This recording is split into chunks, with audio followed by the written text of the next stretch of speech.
حضور صلی اللہ علیہ وسلم کے پاس ایک مہمان آ گئے رات کے وقت میں. جب وہ آئے تو حضور نے پوچھا کھانا کھانا ہے؟ تم نے کہا کھانا ہے. جھوٹ اور بھوک کو جمع کرنا منع ہے. کہا جی کھانا ہے. تو حضور صلی اللہ علیہ وسلم نے فرمایا ازواج مطہرات کے گھروں میں پتہ کرو کچھ ہے. حضرت ام سلمہ کے گھر میں پتہ کیا تو کہا یا رسول اللہ 4 دن سے روٹی نہیں پکی. حضرت زینب سے پوچھا تو کہا حضور کئی دن سے چولہا ہی نہیں جلایا. حضرت عائشہ صدیقہ، حضرت میمونہ، حضرت سودا، تمام گھروں سے بظاہر یہ 2 جہاں کے شاہ ہیں، پر پاس کچھ رکھتے نہیں. 2 جہاں کی نعمتیں ہیں ان کے خالی ہاتھ میں. ہر چیز ہے پر فقر اختیاری ہے. کوئی شے نہ ملی تو نبی پاک صلی اللہ علیہ وسلم نے مسجد میں اعلان کیا، فرمایا کون ہے جو میرے مہمان کو روٹی کھلائے؟ ان لفظوں کا حسن کوئی حسن والا ہی سمجھ سکتا ہے. فرمایا کون ہے جو میرے مہمان کو کھانا کھلائے؟ تو ایک صحابی لے گئے اور اٹھے وہ صحابی جو صحابہ میں غریب تھے، ایک انصاری جو غریب آدمی تھے. بہت زیادہ امیر آدمی اللہ کی راہ میں خرچ نہیں کر پاتا، اس کے لیے مشکل ہو جاتا ہے. اس کے لیے بہت امیر آدمی جو ہوتا ہے نا، وہ جتنا زیادہ امیر ہوتا ہے نا اتنی دیوار اس کے گرد کھڑی ہو جاتی ہے پیسوں کی، مشکل ہو جاتا ہے اس کے لیے. غریب آدمی کھڑے ہوئے. اگرچہ میرے محبوب کے غلاموں میں جو بڑے امیر تھے وہ بھی خرچ کرنے میں بڑے آگے تھے. حضرت عثمان غنی رضی اللہ تعالیٰ عنہ، حضرت عبد الرحمن ابن عوف، حضرت ابو بکر صدیق رضی اللہ. لیکن یہ غریب آدمی کا حضور میں لے جاؤں گا، میں لے کے جاؤں گا. اور یہ بخاری مسلم ہے. حضور نے فرمایا لے جاؤ. وہ اب صحابی گھر لے گئے اور بیوی سے مشورہ کیا. بات پہ غور کرنا، ہر چیز کی بھوک دیکھی جا سکتی ہے، بچوں کی نہیں دیکھی جا سکتی. وہ انصاری حضور کے مہمان کو گھر لے گئے، جا کے بیوی سے مشورہ کیا. کہا بھلی مانس گھر میں کچھ ہے؟ تو اس نے کہا تھوڑا سا بچوں کے لیے کھانا رکھا ہے. بچوں کے لیے. بچے تو بزدل کر دیتے ہیں، بچے تو آدمی کو بزدل کر دیتے ہیں، بچے تو مار دیتے ہیں، کلیجہ پھٹ جاتا ہے بچہ بھوکا ہو تو، نیند نہیں آتی. اب صحابی اپنی بیوی سے کیا کہتے ہیں؟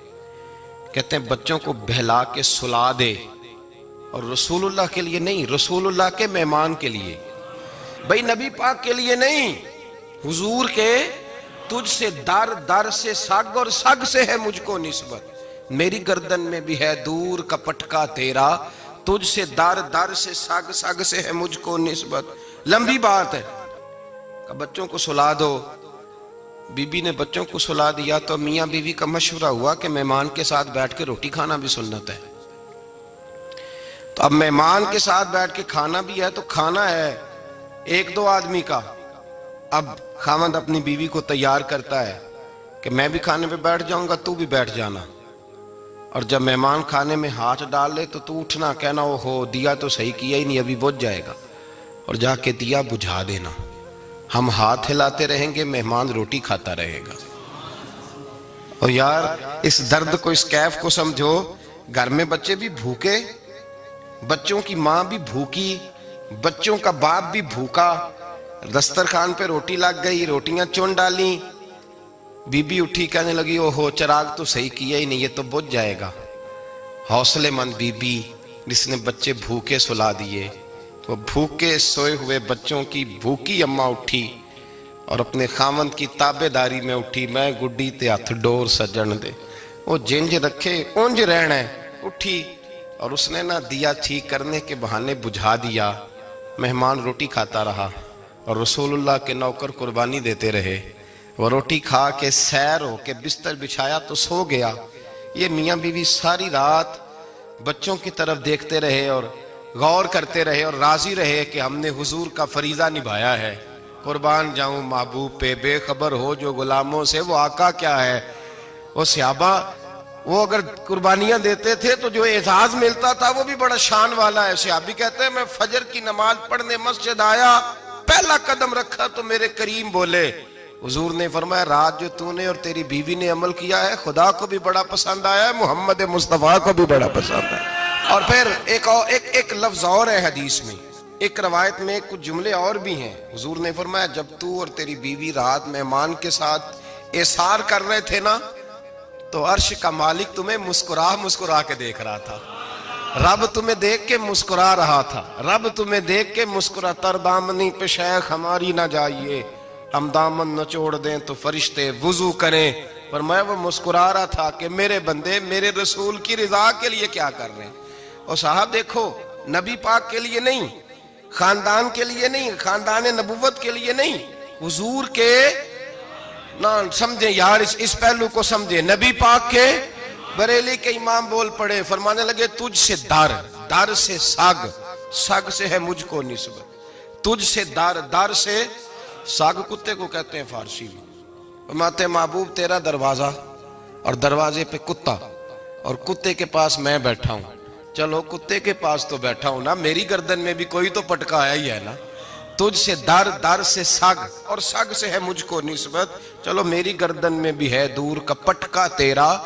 قرآن مجید بول اٹھا، رب کریم نے فرمایا حبیب یہ تیرے غلام وہ ہیں کہ وَيُقْصِرُونَ عَلَىٰ أَنفُسِهِمْ وَلَوْ كَانَ بِهِمْ خَصَاصَةٌ، فرمایا ان کا حال یہ ہے کہ جس چیز کی شدید حاجت ہوتی ہے وہ بھی اپنے بھائیوں پہ قربان کر دیتے ہیں، وہ دے دیتے ہیں تیرے نام پہ۔ جب مکے والے مدینے آئے انصار مدینہ تو میرے مصطفیٰ کریم نے فرمایا نہ تمہاری نسلیں ایک ہیں نہ قبیلے ایک ہیں، لیکن تمہارا نبی ایک ہے، تمہارا رسول ایک، خدا ایک، کتاب ایک، تمہارا میری وجہ سے رشتہ ہے، چلو اپنے بھائیوں کے ساتھ احسار کرو، چلو احسار کرو۔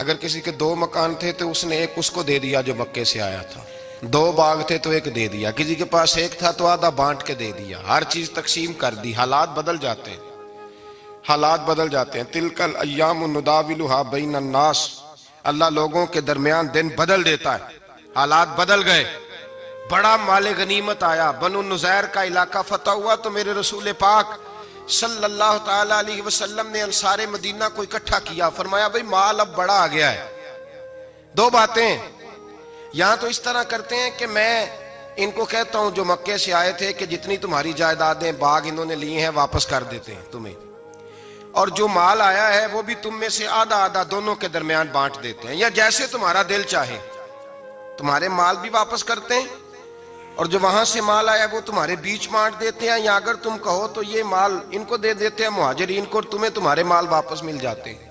حضور نے پوچھا انصار مدینہ سے، حضرت سعد بن معاذ، سعد بن عبادہ تڑپ کے کھڑے ہوئے، عرض کی محبوبہ میں تو ابو بکر کو جانتا ہی نہیں تھا، حضور مجھے کیا پتا عمر کون ہے، میں کیا جانوں عثمان غنی مولا علی کی عظمتوں کو، محبوبہ میں نے تو تجھے ان کی طرف مسکرا کے دیکھتے ہوئے دیکھا ہے، تیرا جلوہ دیکھا ہے، تجھ سے در سے سگ سے ہے مجھ کو نسبت۔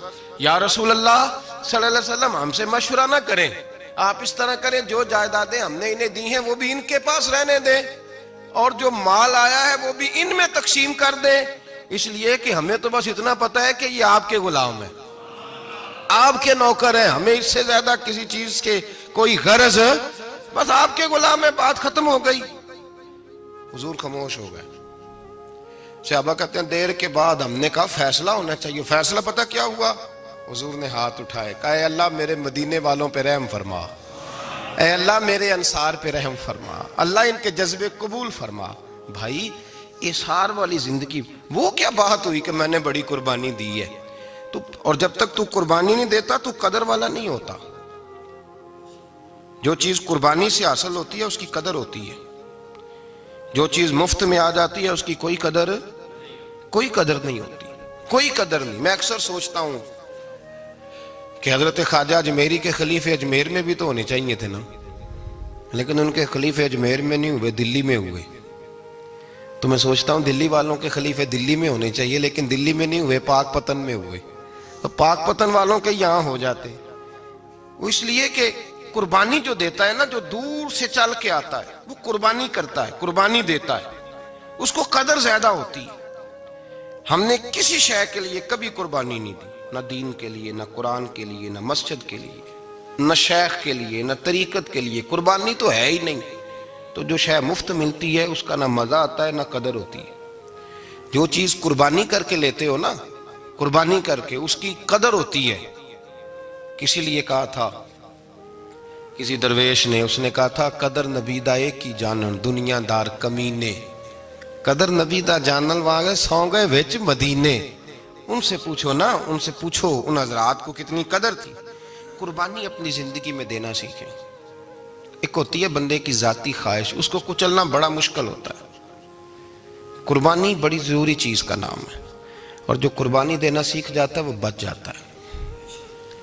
کتیا 6 بچے جنم دیتی ہے لیکن قربانی نہیں نہ دیتی بچوں کی، تو ریوڑ نہیں بنتے، اجڑ نہیں بنتے. بکری 2 بچے پیدا کرتی ہے اور سال کے بعد ہزاروں بچوں، لاکھوں بچوں کی قربانی دیتی ہے، پر پھر بھی جدھر جاؤ بکرے ہی بکرے نظر آتے ہیں. جو قربانی دینا سیکھ جاتا ہے نا، یزید نے کوئی قربانی نہیں دی، اس لیے کوئی شخص بھی کھڑا ہو کے نہیں کہتا، حالانکہ 14-15 بیٹے تھے یزید کے، کوئی بھی کھڑا ہو کے نہیں کہتا میں اس کی نسل میں سے ہوں. امام حسین نے ساری قربانی دے دی. ایک زین العابدین بچے تھے، پوری دنیا میں اللہ نے سید عطا فرمائے ہوئے ہیں. جو قربانی دینا سیکھ جاتا ہے وہ بچ جاتا ہے. ہم نا قربانی کیا، ہمارے پاس تو اضافی شے ہے وہی دینے کو تیار نہیں. جب آپ تیار ہی نہیں تو سودا ہی نہیں کر، آپ نکلے ہی نہیں میدان میں، تو حاصل کیسے ہو؟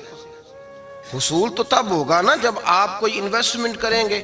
تو آپ انویسٹ ہی نہیں کر رہے تو بھائی آپ نے پودا ہی نہیں لگایا تو پھل کیسے ملے؟ قربانی نہیں دی تو وہ درجہ کیسے ملے؟ اس کے لیے تو قربانی ضروری ہے. اب تمام صحابہ کی زندگی پڑھ لیں، حضرت ابو بکر سے لے کر حضرت بلال تک، یہ سارے قربانی والے ہیں.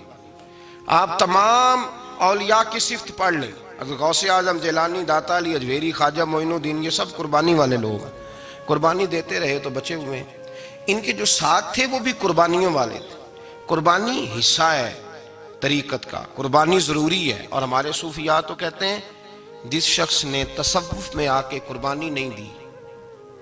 بزرگوں کے پاس ایک شخص آیا، غالباً خواجہ نظام الدین محبوب الہی کی بات ہے، میرے ذہن میں نام پورا نہیں سما رہا. تو ایک مرید نے آ کے کہا حضور زکوٰۃ کتنی دینی ہے؟ فرمایا 2.5%. تھوڑی دیر کے بعد حضرت نصیر الدین چراغ دہلوی آ گئے، کہا حضور اللہ کے راستے میں کتنے دینے ہیں؟ فرمایا 50%. ایک ساتھی قریب بیٹھا تھا، اس نے کہا پہلے کے لیے 2.5% کا فتویٰ تھا، اس کو کہہ دیا دے دے. چند منٹ گزرے تو حضرت امیر خسرو بھی آ گئے، کہا حضور زکوٰۃ کتنی دینی ہے؟ فرمایا جو ہے سارا ہی لے آ، تیری 100% ہے. تو وہ ساتھی جو قریب بیٹھے تھے اس نے کہا بابا فتوے علیحدہ علیحدہ ہیں. فرمایا فتویٰ ایک ہی ہے، بندے علیحدہ علیحدہ ہے. فتویٰ ایک ہی ہے، مجھے پتہ ہے کون کتنے دے سکتا ہے. وہ جس کو میں نے 2.5% کہا ہے وہ بھی جا کے حساب کتاب کرے گا، اس نے 2.5 بھی پورا نہیں دینا. فرمایا جس امیر خسرو کو میں نے کہا نا سارا لے آ، اس کا دل کرے گا میں اپنا مکان بھی توڑ کے لے آؤں. میں نے فتویٰ ایک ہے، بندہ دیکھ کے بات کی ہے. بھائی قربانی نہیں ہے، اظہار ہی نہیں ہے، جذبہ ہی نہیں ہے، ہمارا مزاج ہی نہیں ہے. لیکن نا یہ اب ایک تو شریعت کی قربانی ہے نا، یہ تو اس پہ بھی لوگ بڑا سوچیں گے، اس پہ بھی لوگ بڑا سوچیں گے. فتوے پوچھتے پھریں گے کہ جی میرے اوپر تو ابھی میں نے تو 15,500 قرضہ دینا ہے، دوں کہ نہ دوں، کون سی دوں؟ فتوے پوچھیں گے. دینے کی دفعہ فتوے پوچھیں گے اور لینے کی دفعہ چھٹی، جو آتا ہے آنے دو. کبھی لینے کی دفعہ بھی فتویٰ پوچھنا صاحب کہ یہ مجھے اتنا مال آ رہا لے لوں کہ نہ لوں. وہ لے لیا، قابو کر لیا. جب دینے کی باری آئی تو فتویٰ احصار کریں. اور احصار صفت ہے مسلمان کی، یہ احصار کرنے لگتا ہے تو بچنے لگ جاتا ہے، اس کا فائدہ ہونے لگ جاتا ہے. قربانی دینے لگ جاتا ہے تو بچ جاتا ہے. کسی نے کہا تھا سن اے مسلمان، یہ نقطہ فیض قرآنی میں ہے، عظمت و اسلام اور مسلم صرف قربانی میں ہے. اگر تو جینا چاہتا ہے تو قربان ہو، اپنے مزاج میں قربانی. اور ایک عیسائی اسکالر تھا امریکہ کا، صرف ایک حدیث پڑھ کے مسلمان ہو گیا، کلمہ ہی پڑھ گیا. حدیث کیا ہے؟ جنگ یرموک ہے. تو 7 صحابہ زخمی ہیں، چور چور زخموں سے لیٹے ہوئے ہیں، گرمی بڑی شدید ہے. العطش العطش، پیاس پیاس پیاس پکارے ایک صحابی. ایک آدمی دوڑا دوڑا آیا، پانی کا برتن ہاتھ میں ہے، اس کے منہ کے قریب پانی کیا تو قریب ایک اور زخمی نے کہا میں بھی پیاسا ہوں. زخموں سے چور چور شخص نے، میدان میں پڑے ہوئے آدمی نے کہا یار پہلے اسے پلا دو، وہ زیادہ پیاسا ہے. وہ کہتا ہے میں جب اس کے پاس گیا، اس کو پانی دینے لگا تو ایک آدمی قریب سے اور بولا یار میرے تو زبان پہ زخم ہے، دوڑ کے آؤ، بڑی پیاس ہے۔ کہتا میں نے پانی کا کٹورا اس کے قریب جو کیا تو چوتھا بول پڑا۔ اس نے کہا ادھر لے جاؤ یار، میرا گزارا ہو جائے گا، کام چل جائے گا۔ وہ کہتا پانچواں بول پڑا تو چوتھے نے انکار کر دیا، میں نہیں پیوں گا، پہلے اس کے پاس لے جاؤ۔ کہتا حد ہو گئی۔ ساتویں تک میں آیا، اور جب میں ساتویں تک آیا تو پہلے نے پھر چیخ ماری۔ تو فرماتے ہیں وہ ساتواں کہنے لگا نہیں ادھر لے جا یار، اس کو پیاس زیادہ لگی ہوئی ہے۔ کہتے ہیں جب میں اس تک گیا تو وہ جام شہادت نوش کر چکا تھا۔ پلٹ کے دوسرے کے پاس آیا تو وہ بھی فوت ہو گیا۔ تیسرے کے پاس آیا تو وہ بھی رب کریم کی بارگاہ ناز میں حاضر ہو گیا۔ ساتوں شہید ہو گئے۔ تو پانی کا کٹورا میرے ہاتھ میں رہا۔ میں کبھی آسمان دیکھتا، کبھی زمین دیکھتا، کبھی پانی دیکھتا، کبھی میں ان 7 شہیدوں کے چہرے دیکھتا۔ پھر دل میں خیال آیا یہ تو گردنیں کاٹنے والے تھے، یہ تو ایک دوسرے کو قتل کرنے والے تھے، یہ تو خون پینے والے تھے۔ آج یہ سارے اس لیے کر رہے ہیں کہ سارے محمد عربی کے غلام بن گئے، رسول اللہ صلی اللہ علیہ وسلم کے نوکر بن گئے۔ وہ کہتا میں نے حدیث پڑھی تو میں مسلمان ہو گیا۔ میں نے کہا یہ جذبے دنیا دار بندہ پیدا نہیں کر سکتا، یہ جس نے جذبہ پیدا کیا ہے وہ اللہ کا سچا رسول ہے۔ میرے بھائی اظہار کا مزاج پیدا کریں۔ قربانی تو نہیں رہی معاشرے میں، اظہار ہی تو نہیں ہے۔ ہم روایتیں پڑھتے ہیں، سنتے ہیں، لیکن آپ یقین کریں پنکھے کے نیچے مسجد میں ایک دوسرے کو جگہ دینے کو تیار نہیں۔ پھر پنکھا ہے نا چل رہا ہے تو کوشش ہے کہ مجھے عین اس جگہ ملے جہاں پنکھا چل رہا ہے۔ اتنا بھی اظہار کرنے کو لوگ تیار نہیں، اتنا بھی۔ اور درجے بڑے بڑے لینے چاہتے ہیں، بڑے بڑے درجے۔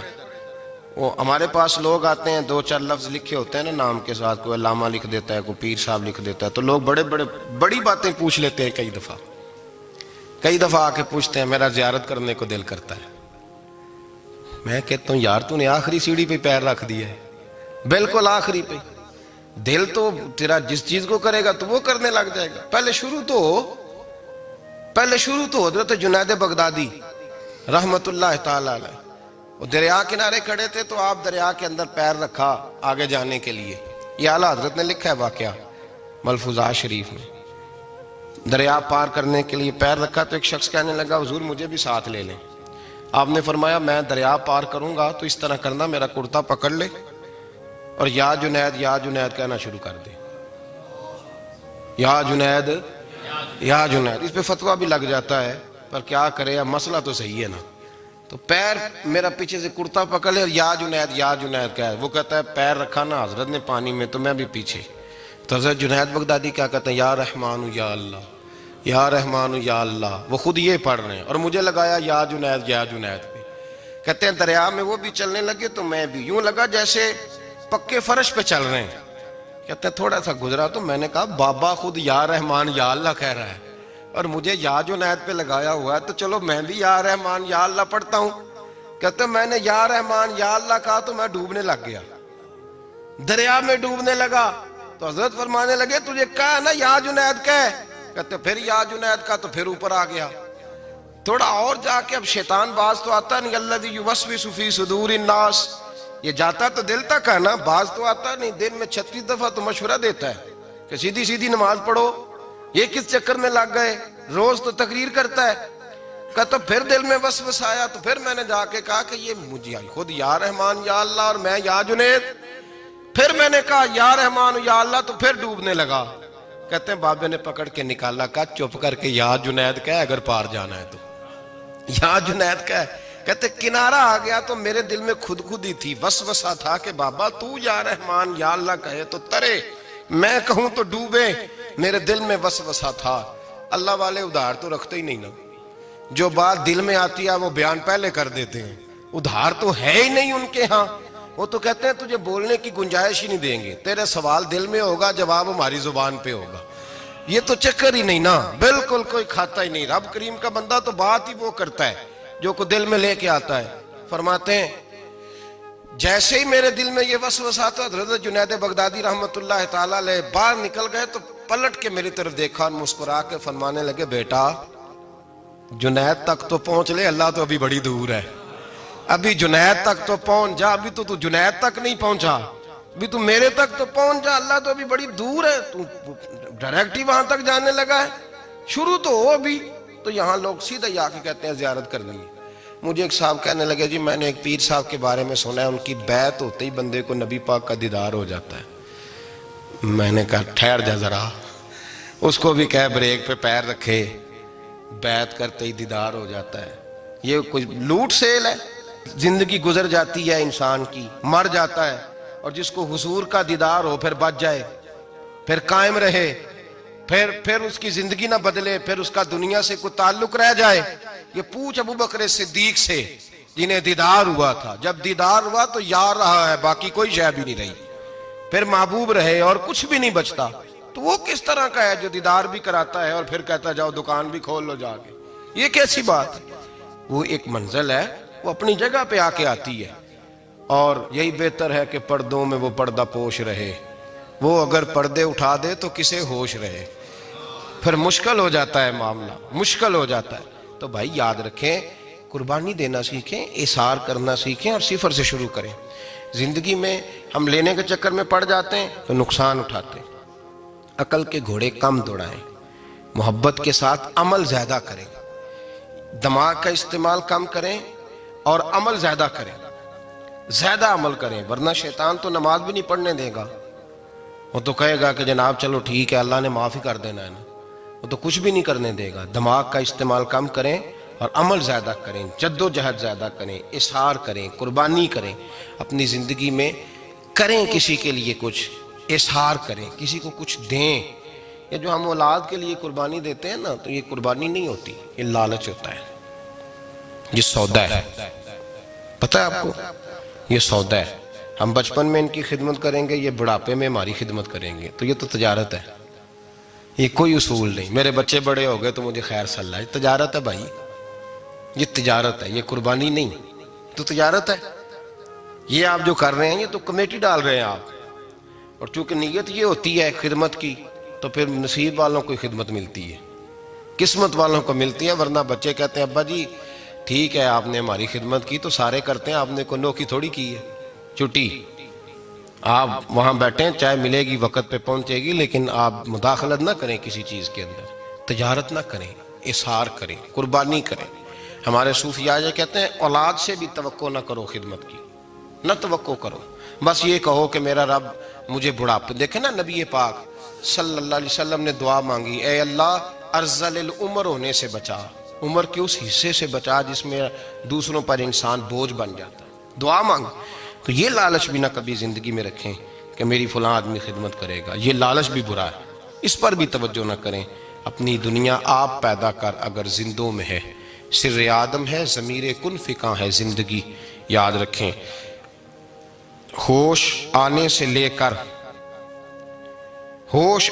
لے کر اپنا یہ ذہن بنا لیں کہ میں آج سے اپنے آپ کو خود چلاؤں گا، میں سایہ دوں گا، بھکاری مان کے کبھی کسی سے سہارا مانگوں گا نہیں، سہارا دیں، کسی کے لیے قربانی دیں، اظہار کریں، جد و جہد کریں۔